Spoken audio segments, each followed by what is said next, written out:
folks, so today we are going to be working on a project, just a little project that we've needed to do for a little while, and that is fill up our propane cans. Now these are those little 1 pound cans that you buy. They're typically like $4 or $5 a pop.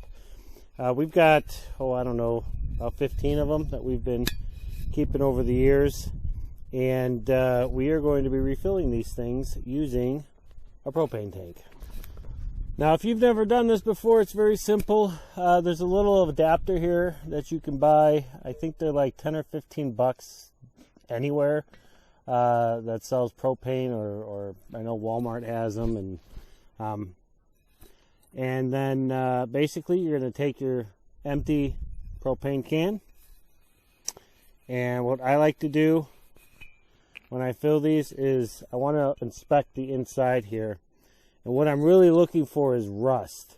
I've got a can here that's got some rust in it. And I don't know if you can see it, but let me show you the difference here. This one here has got rust on the inside. And then you've got, this one, which is a good can. And this one here doesn't have any rust. So, at any rate, the reason you're doing this is, see, if I go to charge this one, chances are, actually I know because I've already tested this, but the valve is going to stick. And if the valve sticks, once you disconnect it from that valve, all your propane is just simply going to leak out. So these cans here, we're going to mark that with a big X, and then we're going to dispose of it properly. This can, nozzle looks good, valve looks good.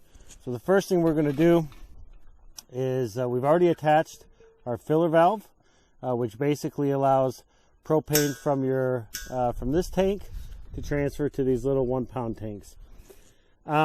Before I connect it, one thing I will say is that you will not probably get a gallon or a 1 pound in these small tanks. Usually I can get them filled up about halfway or 3/4, but really never filled. But that's okay. Even if I only get, a quarter of it filled, that's fine too, because it allows me to use these on all of the other gas appliances that I may have. So the way we do this is pretty simple. So we're going to take this one, we're going to insert it, and then we're just going to turn it or spin it till to get it on. Make sure you're careful as not to strip the threads, because these propane tanks tend to have really small threads. So once it's in there, I like to give it a little snug fit. Another thing you do want to be aware of is that when you're tightening it normally, the can into the valve. However, the valve is actually a reverse thread into the propane tank. And so when you're tightening this or when you're loosening it, you want to just make sure that this doesn't move. So you want to make sure that this valve or this fitting to the propane tank itself is a nice tight fit. Alright, so once this is in, everything's nice and tight. And remember, this is closed. We can't be doing this with it open, otherwise all of your propane leaks out of your tank. The next thing I like to do is just flip this puppy over upside down. Alright, and now with it upside down, I'm going to go ahead and open the valve. And I'm not sure if you can hear that or not,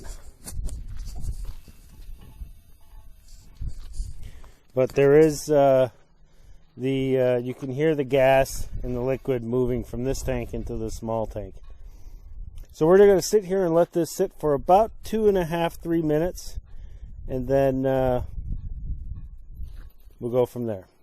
So while we wait for the propane to fill, I did want to just give an update on the solar panels. So this is a rack that I built. There's a video, and I'll link that in the description. And it has so far been flawless.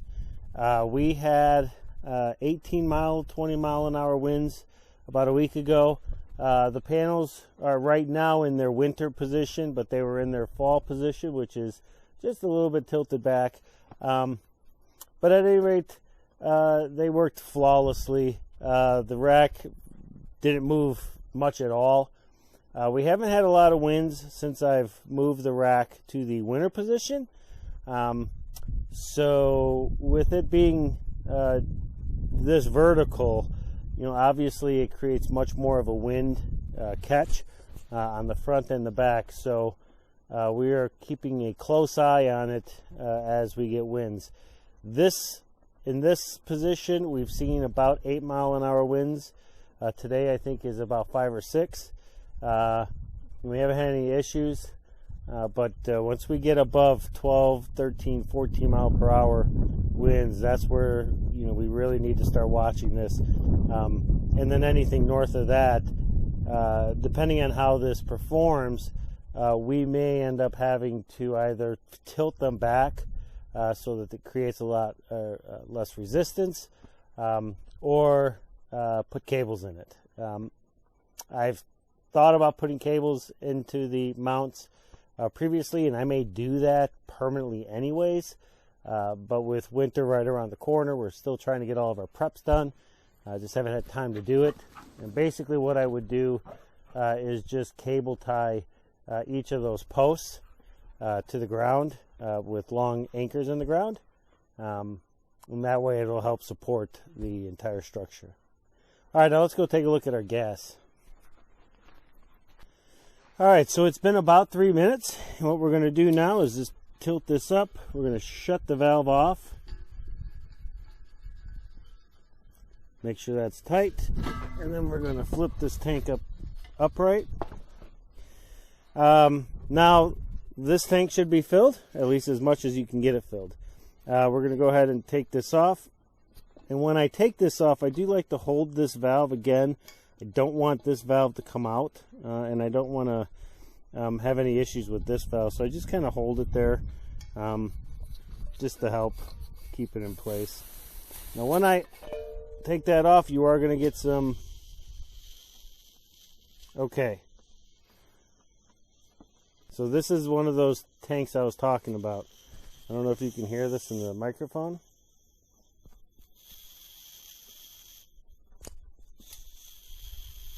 So even though this valve looked good, it is a leaker. Now what I'm going to do with this is I'm going to mark it, but before I do that, I'm going to go attach it to my oven, which uses these. Okay, so we just had a leaker. Now, that happens. Unfortunately, it's just kind of the way it is with these cans. Most of the cans I've seen that are leakers will have rust in it. That one did not have any rust, but it was a leaker nonetheless. So what I did is I took that and I went and attached it to our stove, because our stove is going to use those tanks anyways. There wasn't a lot of propane in it, but rather than waste all that propane just through it leaking out, by attaching it to the stove, it's now kind of engaged, and we'll use that up the next couple times we use the stove. All right, so let's move on to the next one. One other thing I will suggest with these is we like to keep our the main propane tank warm, so we put this in the cabin or in your house. These we like to stick in the freezer for about 5 or 10 minutes and get them nice and chilled. In reading this and doing the research before I started doing this, they say that by keeping these cold and this warm, it just helps with the propane transfer. So let's continue.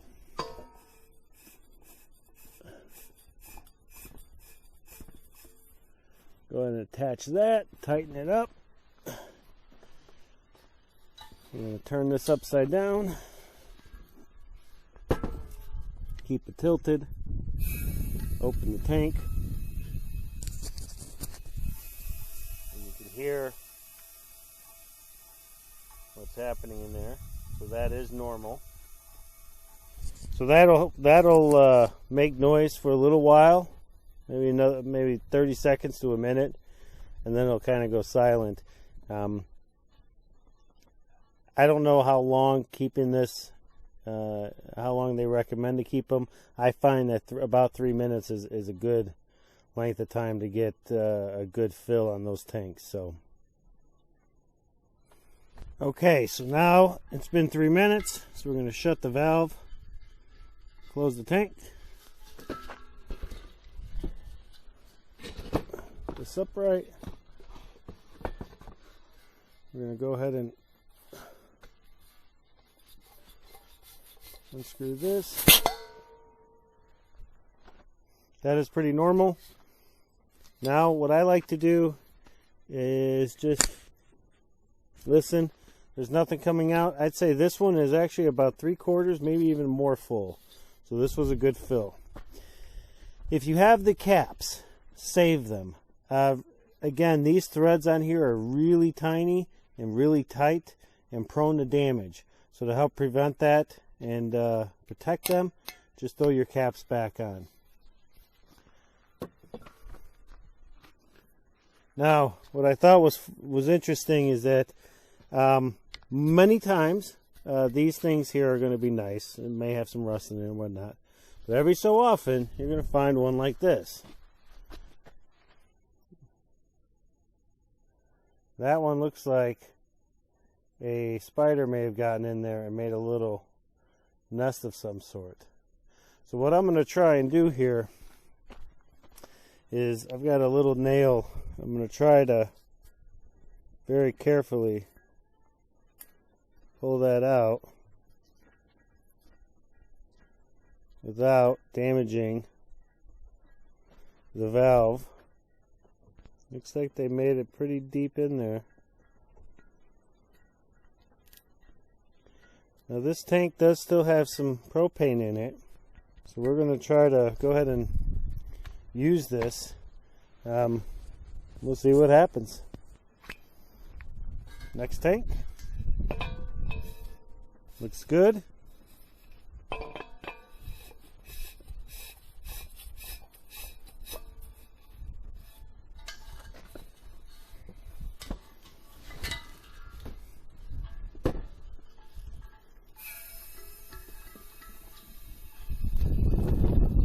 Let it sit. Okay, folks. Well, thanks for sticking around and watching. I hope if you guys haven't done this before, now you do.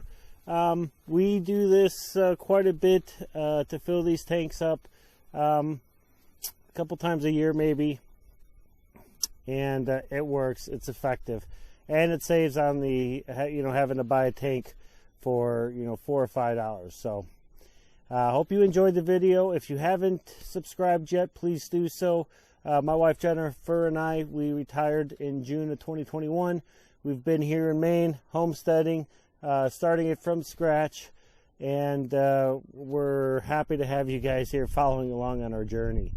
Again, hit the like button, hit that subscribe button, and we'll see you in the next video.